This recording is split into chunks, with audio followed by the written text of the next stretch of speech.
Саламатсыздарбы, урматтуу Nexu баракчасынын көрүүчүлөрү. Бүгүн биз коопсуздук мамлекет кызматынын алдында турабыз.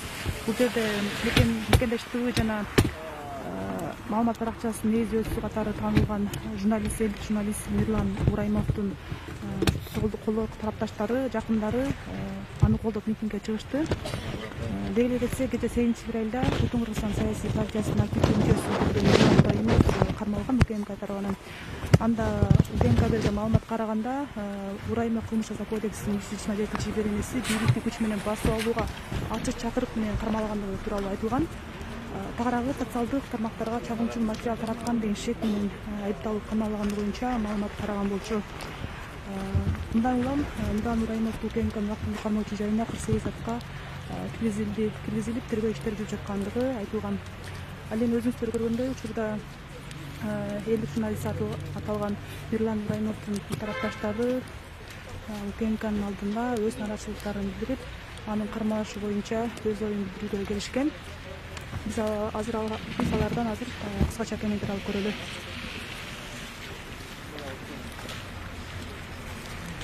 Саламатсызбы? Сиз Nexu секретарыбыз азыр.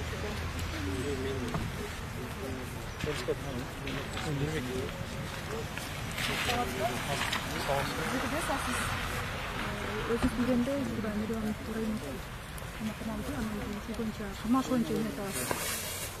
Камалыш боюнча эмне айта алабыз? Биринчиден мыйзамсыз, кечеден бери эле айтып атабыз. Эгерде булар мыйзамдуу жол менен иштейбиз десе, биринчи билдирүү бериш керек, чакыруу тагыраагы. Эгерде ага баш ийбей койсо, анан кечекинде жоруктар кылса болот. Андай билдирүү берилген эмес. Анан баса белгилеп айтуучу нерсе айтып атышат. Комментарий жазып койгон экен деп. Мен азыр айтып коеюн, бул миш бар го. Комментарий жазбаш үчүн адам не малга окшоп беришибиз керек, майрашыбыз керек. Биз адамбыз. Өзүбүздүн пикирибиз бар. Акылыбыз бар. Балдан айырмай. Ошон үчүн пикирибизди айтабыз. Азыр ошондой комментарий жазып койгон үчүн жоопко тартылып атат деген кыска унуска гана маалымат бар. Бирок аны өздөрү тастыктаган жок. Каерге эмне деп жазды? Ал нерсе жок.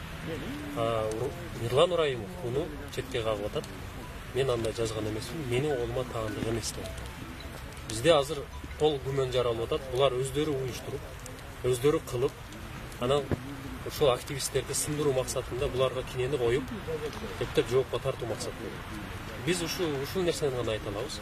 Мен ойлойм, ал жигит таза, андай жолго барбайт. Бирөөгө үнүн бийик көтөрүп сүйлөгөн адам эмес. Ошондуктан биз толук ишенебиз. Бул бийликтин сөз эркиндигине болгон басым жана Кыргызга күлгөн мыкты жигит кыздарды сындыруу. Өзүңөрдү жапкыла болбосоңор, Ураймов Мирланга окшоп каласыңар деген ишара. Биз ушундай деп азыр мүнөздөмө беребиз. Андан башка берүүгө мүмкүн эмес. Жөйлүү себеп жок. Талабыбыздар чыгаруу, албетте мыйзамсыз кармоого болбойт. Көрүнгөнүн эле кармап, эми бул активист экен. Жөнөкөй катардагы бир карапайым жаран болсо, ага эмне болот? Токтон да кадыр барып түшүп калабы деген маселе жатат. Ошондуктан биз бошотулсун, тезинен бошотулсун талап кылабыз. Болбосо биз нааразычылык акчабызды токтотпой жер-жерлерден аулап коебуз. Ураймов билинсиңизби? Таанышып алам, миниси. Урматтуу Nexu каналынын көрүүчүлөрү, учурда тарапташтардын айтымында Ураймов мыйзамсыз камалды, мындан улам анын чыгаруу талаптарын коюшту.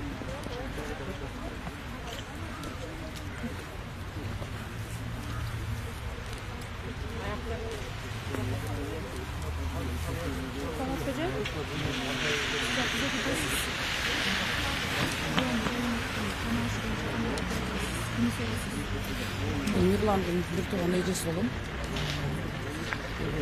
Бийликтегилер Мирлан эми билбейм, сөз эркиндиги деп коюшат дагы, сөз эркиндикке деле мындай уруксат бербей жатат, по-моему.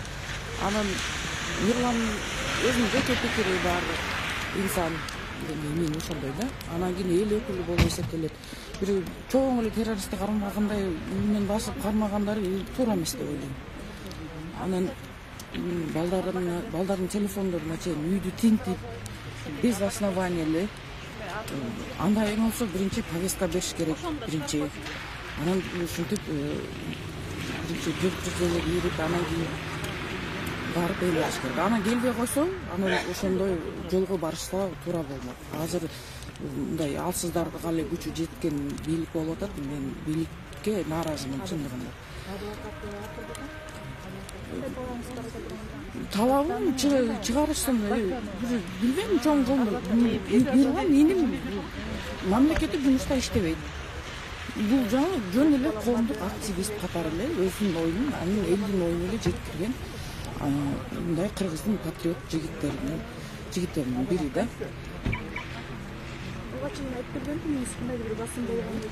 Басым болгон биз эми угуп жүргөнбүз, эми мындай коркутуулар, үркүтүүлөр болгон экен буга чейинчи. Анан Мирлан бизге просто эмне кылбайт да, аралаштырып эме кылбайт. Өзү эле чечип эме кылган, бизде жалап кылбайт.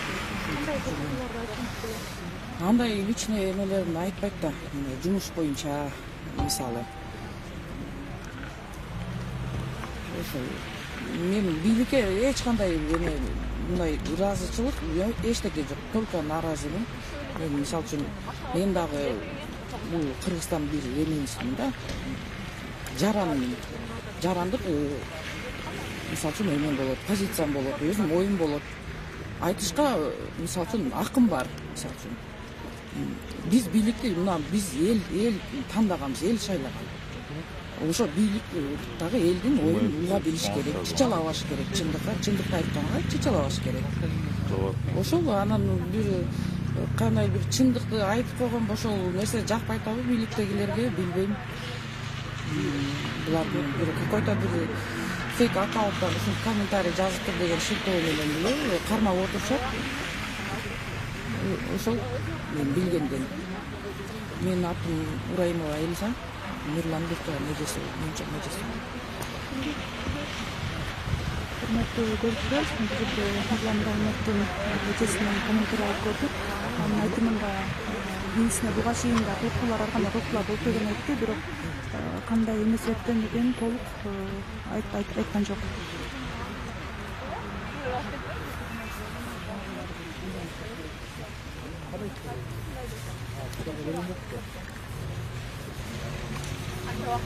Саламатсыздарбы?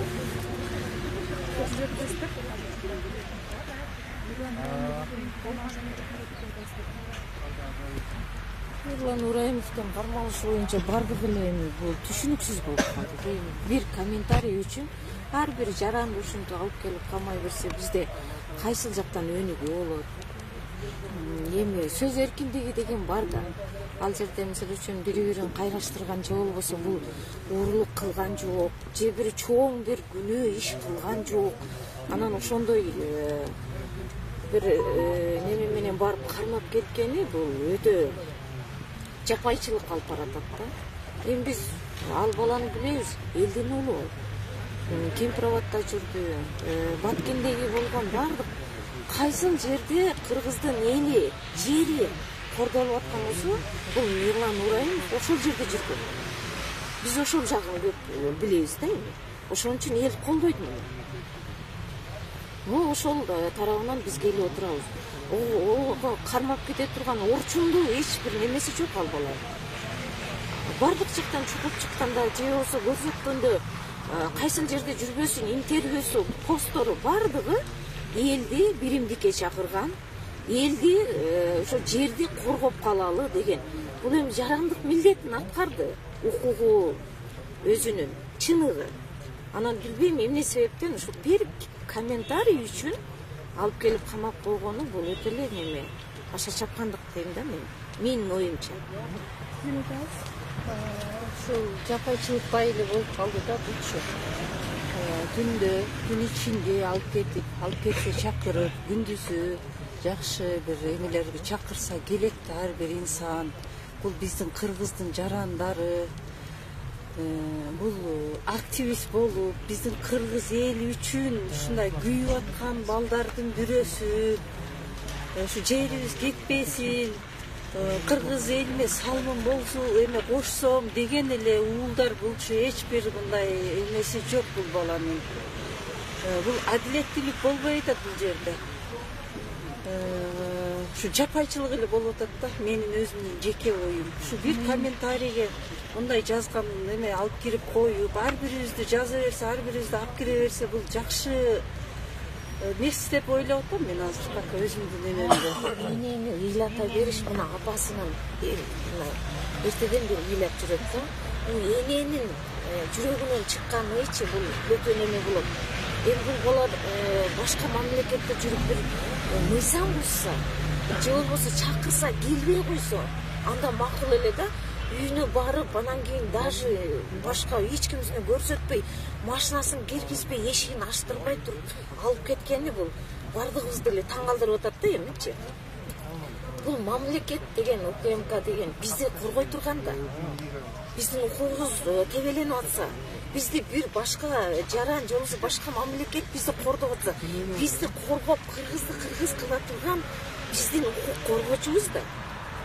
А биздин өзүбүздүн жарандарыбызды ушундай кылып атса, мен билбейм, түшүнбөйм.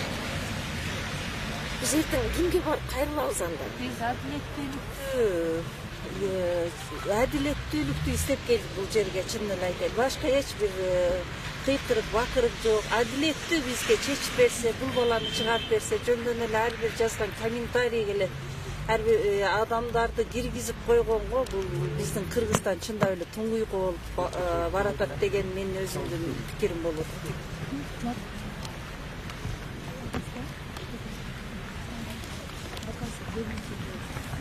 Görüşler, bu жерде Милан Ираимовго алып келген тарапташтары социал тармакка жазган пикири үчүн камоо бул акылга сыйбаган көрүнүш, мыйзамсыз көрүнүш деген сөздөрүн айтып жатышат. Мындан улам анын чыгаруу талаптарын коюшууда. Ал эми биз азыр Милан Ираимовдун апасына кыскача комментарий алып көрөлү.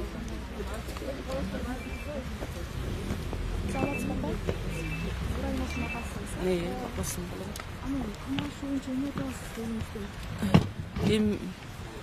Бул нерсеге түшүнбөй эле калдым балам. Кече үйдөн кармап кетиптир. Бул мыйзамга деле туура келбейт да. Бир-эки жолу чакырса анан келбей койсо, ошентип кармап алып кетсе болот эле. Анын үстүндө мени аңдып турушкан булар. Мен кызымкына кеткенден кийин келип үйгө копшене кылып кармап кеткен.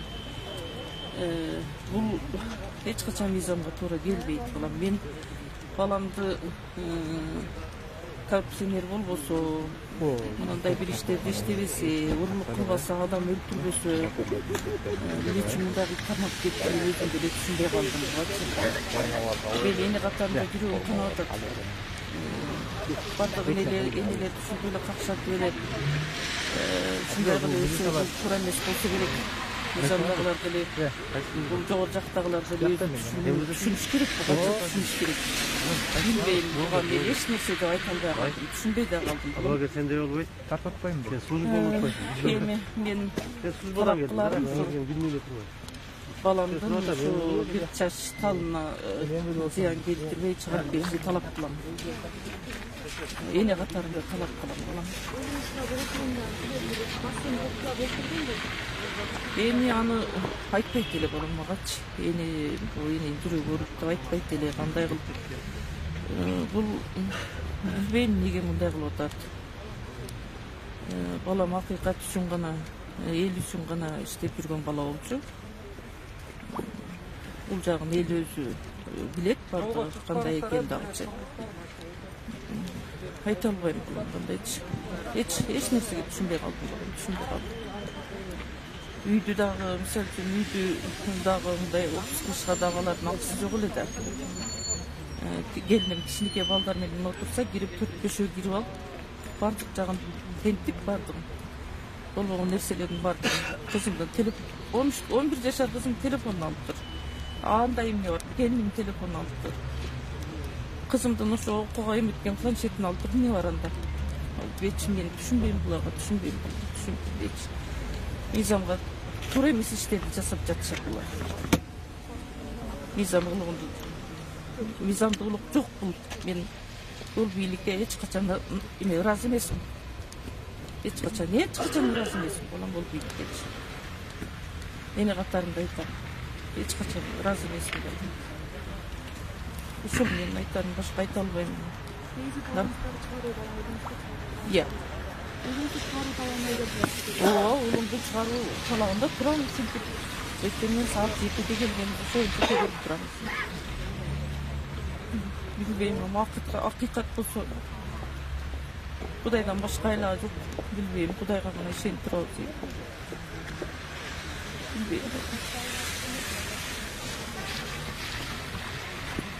Урматтуу көрүүчүлөр, көргөндөрүндө бул жерде Мирлан Ибраимовдун апасы эртең 2 саат таңкы 7-ден бери коопсуздук кызматынын алдында тургандыгын айтты.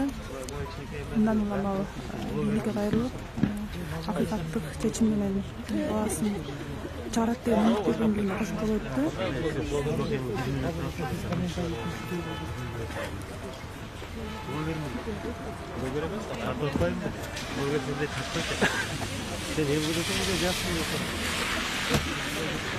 Урматтуу көрүүчүлөр, дагы бир жолу эске салып кетүү жагдай.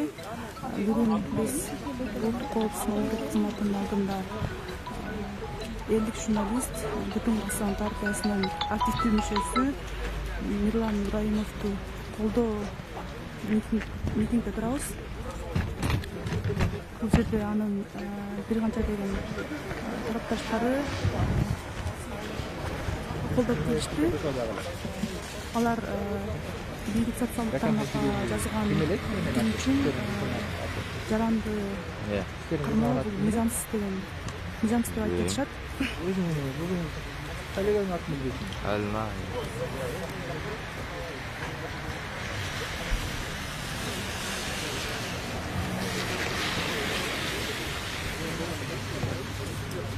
Жаңылай алтынды күнен қой. Иә. Жаңылай алтынды күнен қой. Көті? Бар кет болған.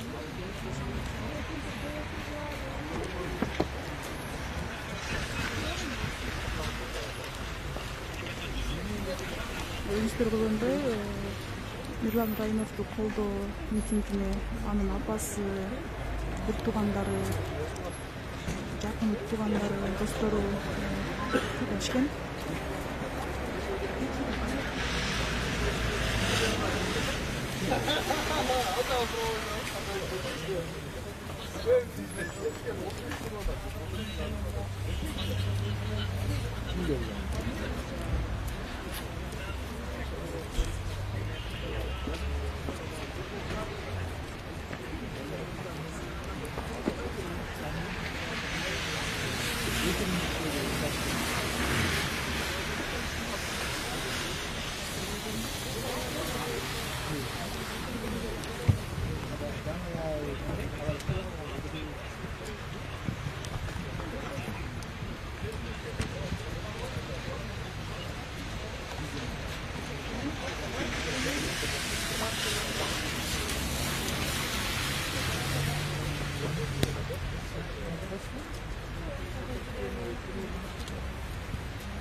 Senin haberin yok mu?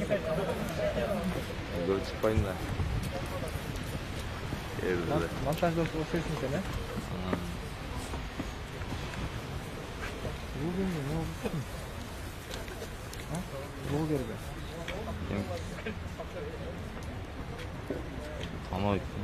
Практикада жерде. Емес. Бірінші сол керек.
Урматтуу Никстүү партиясынын көрүүчүлөрү, биз азыр Нурлан Нураматовдун колдоп келген талапташтарынан да кыскача комментарий алып көрөлү. Саламатсыздарбы?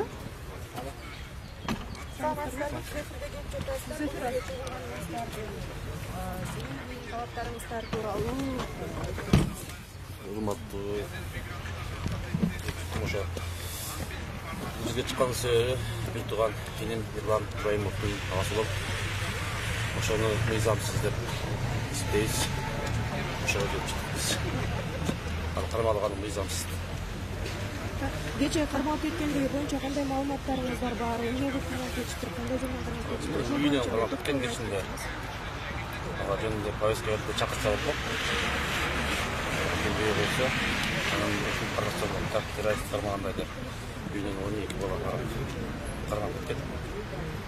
Кечинде кайра сактан кийин 7 бала бар. Үйүн тинтүү кылышкан. Бардыгы мыйзам чегинде эмес да. Мыйзамсыз деп эстейбиз. Азыр жактоочусунан маалымат алдыңыздарбы? Эмне деп жатат? Кечинде алганча жоопкерчилик көрүнөбүз. Өзүп турган агасы болсузбу? Мен агасы болмайм.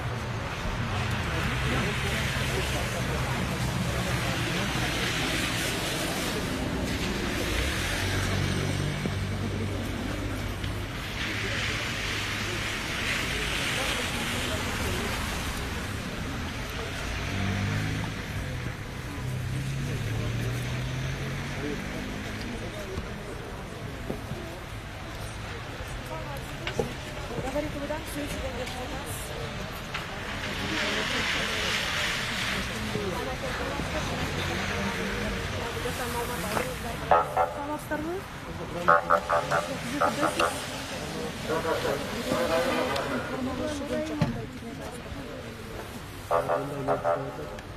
Азыр эми эртең каралат экен.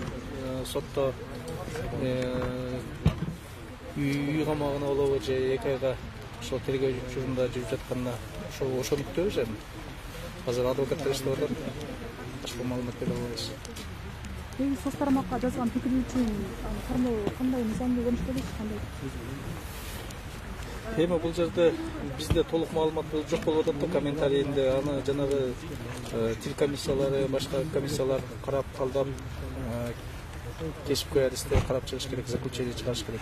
Ошонун негизинде болуш керек. Сиздин жеке пикириңизчи, негизи эле соц тармакка жазган пикири үчүн жарандык кармоо. Эми сөз эркиндигибизде эч ким тейлик.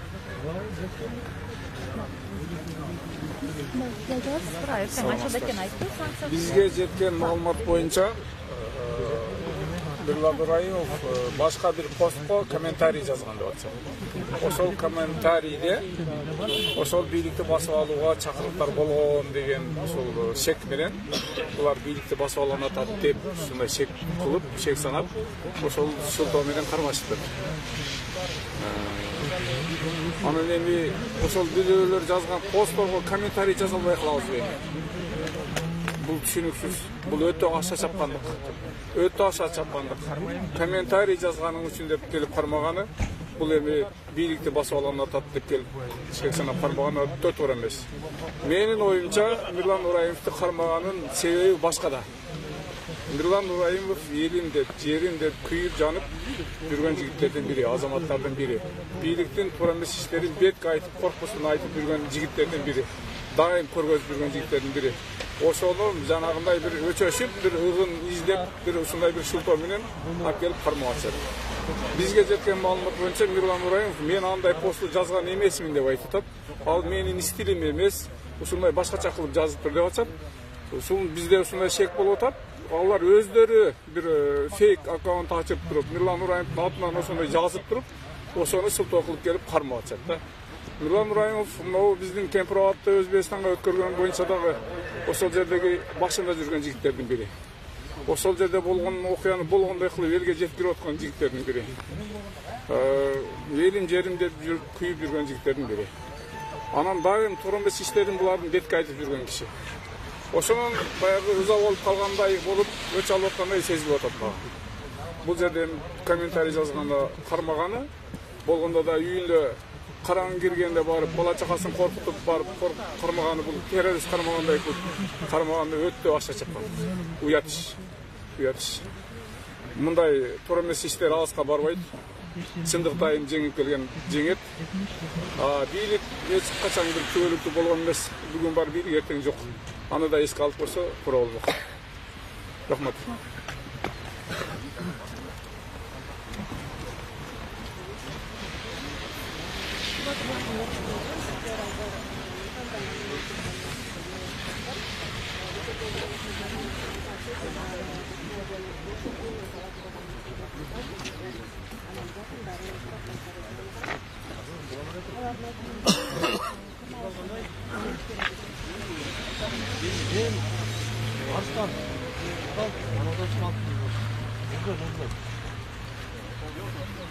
Arslan. Arslan.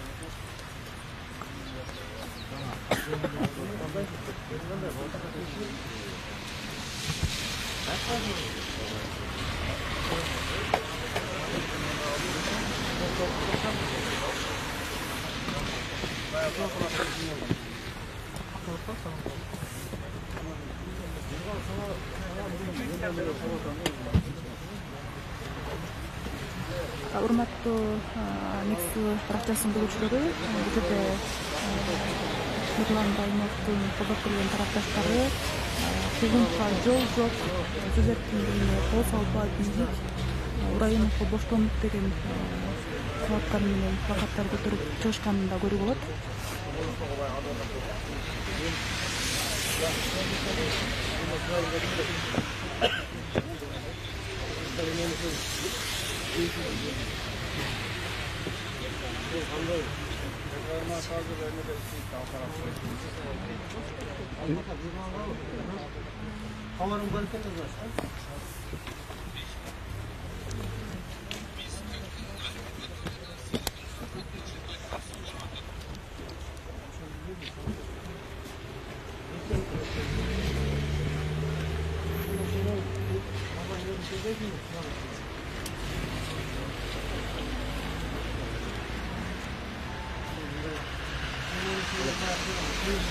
Урматтуу Некс телеканалынын көрүүчүлөрү, дагы бир жолу окуя тууралуу кыскача маалымат бере келе. Бүгүн кызматынын алдында Мекелештүү деген маалымат баракчасынын негизчиси, журналист жана Бүтүн Кыргызстан партиясынын активдүү мүчөсү Мирлан Нураимовдун тарапташтары митингге чыгып, анын бошотулушун талап кылып жатышкан кези